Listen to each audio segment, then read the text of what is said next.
guest is the author of many books, including In My Dreams I Hold a Knife, Fool Me Once, The Last Housewife, The Boyfriend Candidate, Midnight is the Darkest Hour, and her latest book came out in March. This Book Will Bury Me. Please welcome Ashley Winstead. Ashley, thank you for being here. Hi, thank you so much for having me. And I'm not gonna lie, it's kind I know it's like a mouthful to get all those titles out, but it's kind of like a nice moment as an author to be like, oh, that's getting to be an exhausting list. I realize, yeah, I've read your thrillers. Like that's Yes. because also that's my sweet spot.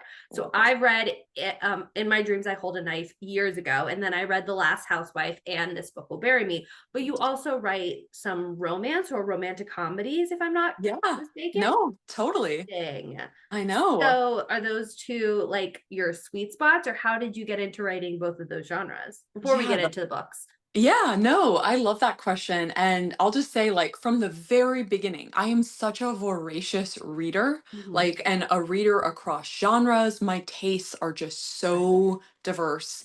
And so I've always known that I wanted to be a multi-genre writer. And it's kind of just like the luck of the draw, which genres happen to be first in my publishing Okay. journey. So I actually got my agent and started the whole book writing thing for myself, writing fantasy, YA fantasy. Oh, So really? yeah, that was my first book that I cut my teeth on was a YA fantasy, contemporary, like urban fantasy. Did Pitch Wars with it, which was this old, like kind of competitive program to get agents. Got my agent with it. And then she gave me so many notes, and I was procrastinating so hard on revising that manuscript yet again that I was like, oh, you know, it would be more fun just starting from scratch Oh my and gosh. writing. That's how much I was procrastinating that manuscript is like that actually sounded like fun. And so that's what I did. And I started writing what would become In My Dreams I Hold a Knife. And 40% in, I was like, I think I'm writing a thriller. Like that's what it feels like. Okay. Finished that book and sent it to my agent. She was like, okay, this one I have a lot less notes on. So clearly you learned something, Yeah. in all the editing you've been doing. And we went out with it, got it published and everything. That became my And do debut. you think So you'll continue to stick just in those genres, or will you go back to like fantasy or do anything else? as long, knocking on wood, as long as I am given the Yeah. opportunity and the freedom, I'm gonna try to spread my wings. Like on my laptop, I have beginning pages and all these story pitches for fantasy, for Yeah. all these different things. And I actually, my next books, I'm kind of leaving romantic comedy behind, Okay. and venturing more into romantic drama, um, more angst, more Yeah. upmarket book club fiction, kind of in the space that Taylor I Jenkins also think The Reid Last operates. Housewife has this as well. Out of the two novels, these two in particular, I think because they have a true crime element to them, you Mhm. balance the character and plot very well. Like I think as a thriller reader, I want one of two things, me personally. I want something either fast-paced, suspenseful, like I just am gripping the pages. I feel like that's usually a Frida McFadden kind of novel where you're just like till Yeah. the very end, or like Lisa Jewell. Or you want something very deep and heavy where you're like immersed in the person that you're reading about as well. And Mhm. I think you just do a great job of that. Like the plot moves consistently, Thank is you. interesting. I want to know, I'm sitting on the edge of my seat, but then your character building is like so deep, and the growth that they go through, whether it's good or bad, Yeah. is like so ever changing and so much. And just you just balance those two things very, very well. And you plot it so well. Like there's so many layers to the story that you're telling, like so many different settings, so many different like moments being written. Like it really is just a lot all in this one like beautiful package. Wow, that is like the loveliest compliment I've ever gotten. So thank you so much. And like that is my exact goal that I'm aiming for is Okay. to not drop the ball on either one of those things. I would say probably like diving into character psyche and wanting to really explore the nitty-gritty is probably where naturally my brain wants to Mhm. go. But because when I read books, I'm like, if you don't hook me fast and often, I'm probably going to put a book down. Like, I know Yeah. that about the Yeah. reading experience. And so I work so hard to make sure, or to try, to make sure my books are like doing that as much as they're, diving into like the depths of the human Yeah. psyche, that sort of thing. Yeah, that balance I think is Yeah. really important. And it's interesting too, because I will say The Last Housewife, if I was going to explain the story or like the synopsis to someone, it and like when you read maybe the back synopsis, it seems, for lack of a better word, almost so simple in the mystery where like these two women, you know, die, and this friend of theirs from college is wondering what happened, and she's hiding something that happened in her past that could connect to that, etc., and goes through her Yeah. own kind of internal journey. But like what actually happens throughout the book is so like detailed and so many other layers to it. I mean, truly it was like peeling an onion, like every Thank you. so of it was another layer, and I was like, wow. And so that one in particular, I was like very impressed by how you wrote it, and I couldn't even imagine plotting it. Thank you. No, that's so, so incredibly lovely. And I let myself, to this day, I think of that book as like a book that I really indulged myself with, because it was my second book on my first contract. And I just got this idea in my head that like I'd already sold this book to a publisher. I could kind of like swing for the fences with it and just, like so much was riding on my debut, finding readers and, Mhm.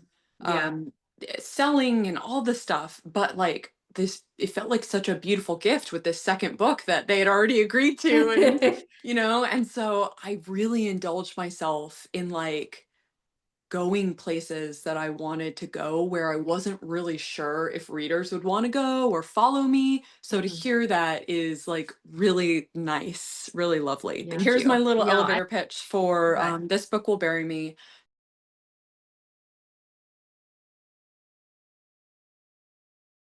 It's about a young woman named Jane Sharp who becomes obsessed with true crime and the amateur sleuthing communities that exist primarily on the internet, after she loses her father very young and very unexpectedly.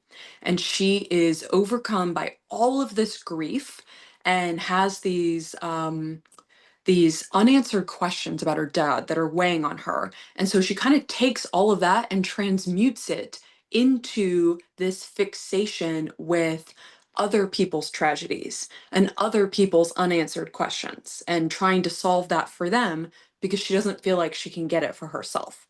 So she does find community in this new sub world, and she kind of collects a found family, I would go so far to say, of other sleuths who are really good at what they do, and they teach her a lot. And when this new case breaks that just has the entire world's attention, particularly, the true crime community in particular, this murder case out of Idaho that the police don't seem to be handling very well. In their hubris, Jane and her sleuthing friends decide that they are going to be the ones to solve this ahead of everyone, come what may. And so, what comes is a whole lot of danger, a whole lot of ethical rule breaking, and all of this while the world is watching. So tell me, what Yeah. comes first? The idea or being inspired by a true crime story that you have seen? Because Yeah. for this one and for The Last Housewife, I, as a true crime fan, can Hmm. see what stories kind of inspired certain elements of Yeah. these books. So what comes first for you? Yeah. For me, when it was funny, recently at an event I was at, a reader asked me about like another case that's in the news, and would I consider, ever writing about this particular case.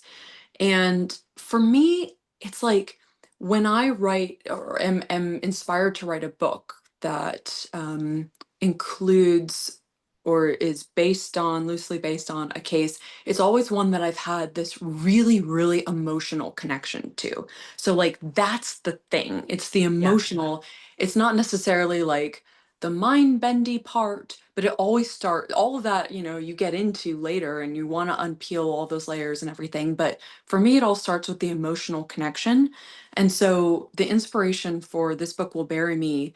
Um, actually, I was sitting at a dinner back in like the February 2023.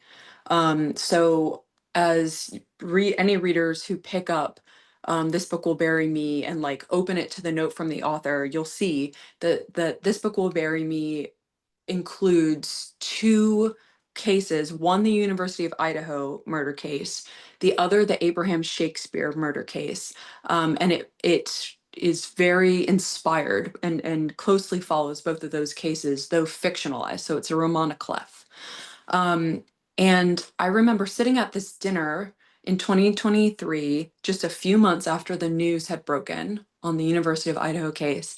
And I was sitting with a bunch of librarians after a big book event. It was lovely, having dinner. And one of the librarians talked about the fact that she'd just set up a true crime book club for her patrons. Oh, And it was, she said, like, just people were hounding her to get into this book club. And it was the most popular book club that she had set up yet at this library. And we all started talking about why true crime, I mean, it's yeah. been a thing for so long and popular Hmm. for so long.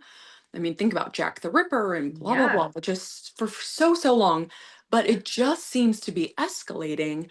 And with new technologies available to all of us, we just keep adding all of these layers and kind of evolving how we can all access true crime and what we can do about these cases. So we started talking about this at this dinner, and I swear to God, it felt like someone was like reading my diary over my shoulder, because even though I was very interested in like the Nexium and the Sarah Lawrence sex cult story that The Last Housewife is based around, for the most part, I do not consume, or at least up until that point, I didn't consume a ton of true crime. Um, and that had all changed just a few months prior to that Hmm. dinner when I became so completely obsessed with the University of Idaho case, like many, many other people, Yeah. and was staying up late at night watching TikToks about it, finding myself watching 2 hour long YouTube breakdowns of the architecture of the house, like just all of these things going Yeah. down so many rabbit holes. And so I felt, even though no one was even looking at me at this dinner, I felt like I was in a hot seat. Like, Yeah. why has this recently happened to me?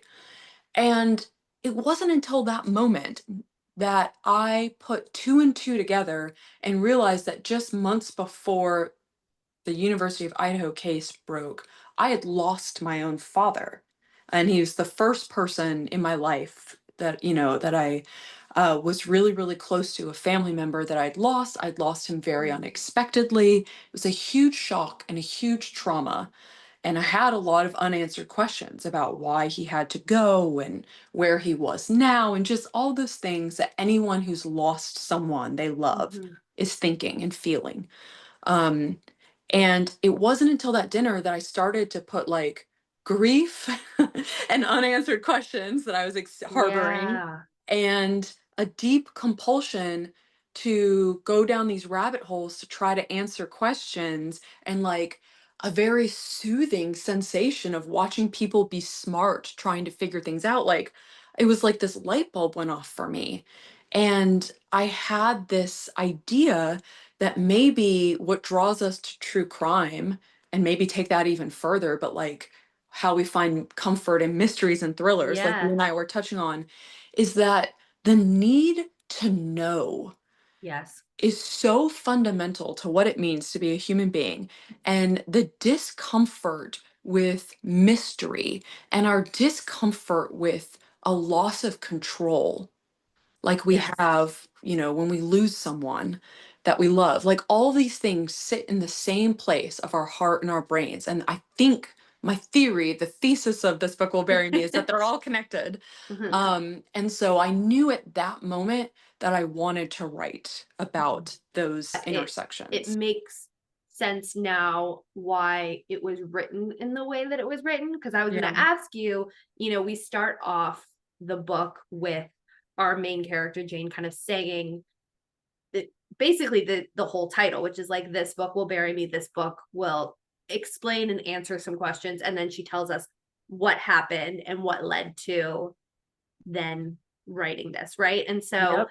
it was that always going to be written in that way as well. Oh, I love that question because it absolutely wasn't Oh, the first interesting. way. Yeah, Okay. it wasn't the first way that I was approaching it. I was began writing this book. And I think when I started writing this book, I was so nervous and fixated on writing a roman à clef, like Yeah. writing about experiences that I'd had so directly that it was like almost bordering on autofiction, where like authors insert Mhm. themselves as characters. So it's not that, but it was so close and I'd Mhm. never written so closely about my own life before. So I think I was so hung up on that part of it that I was just starting to write, the book in a very straight chronological fashion, like point A followed by point B.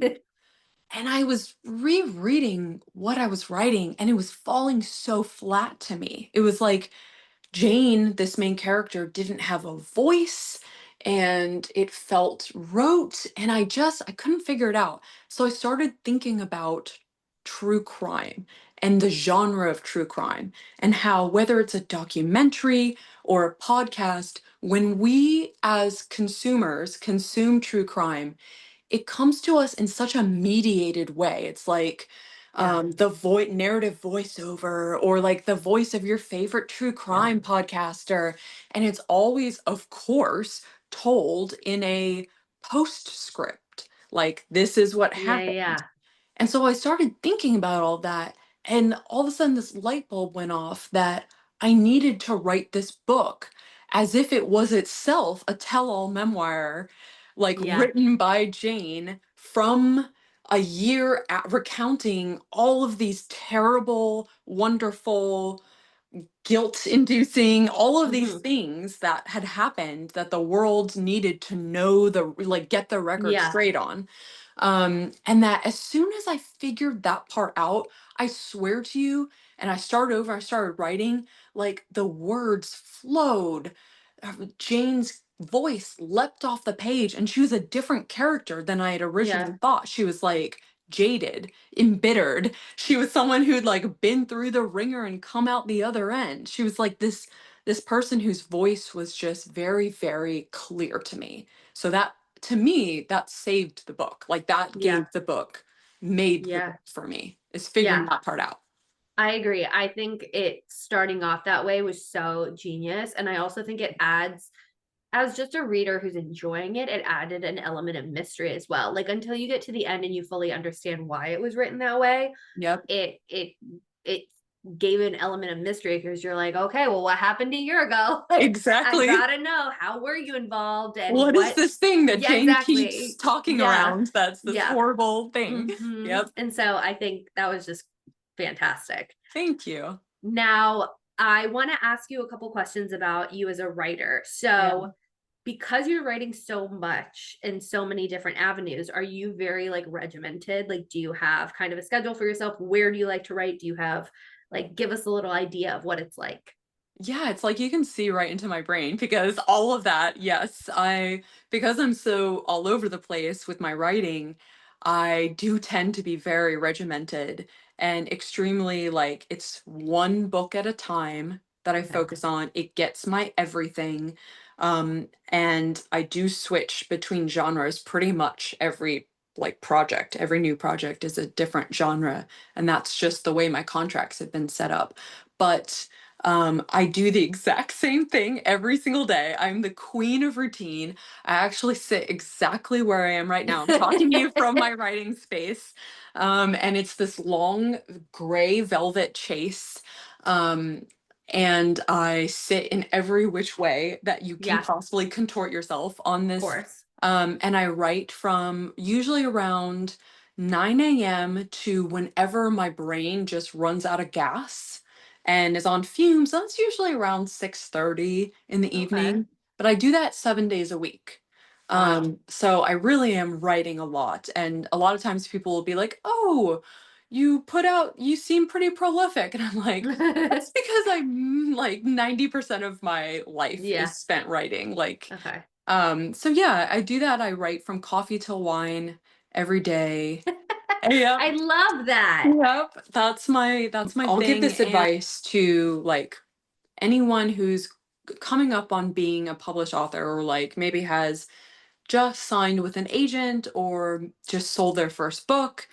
Um, I just want to say to all those folks that really get yourself set up with a therapist. And I'm not joking. Like debut year, debuting your first book, I think is one of the most bananas making things that a human being, like experiences a human being can have, because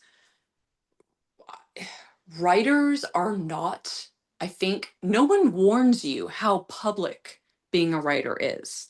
You know, like no one warns you that so much of the job of being a writer is getting out into the world and talking about your books, about yourself. And I think a lot of people still subscribe to a very kind of old school, like Emerson, Thoreau, blah, blah, blah, hundreds of years ago idea that you can be a writer by just writing the book and yeah. sending it out into the world, and all the rest of the process of it is your publisher's job, your marketer's job, and then your reader's job to like talk and Hmm. discuss.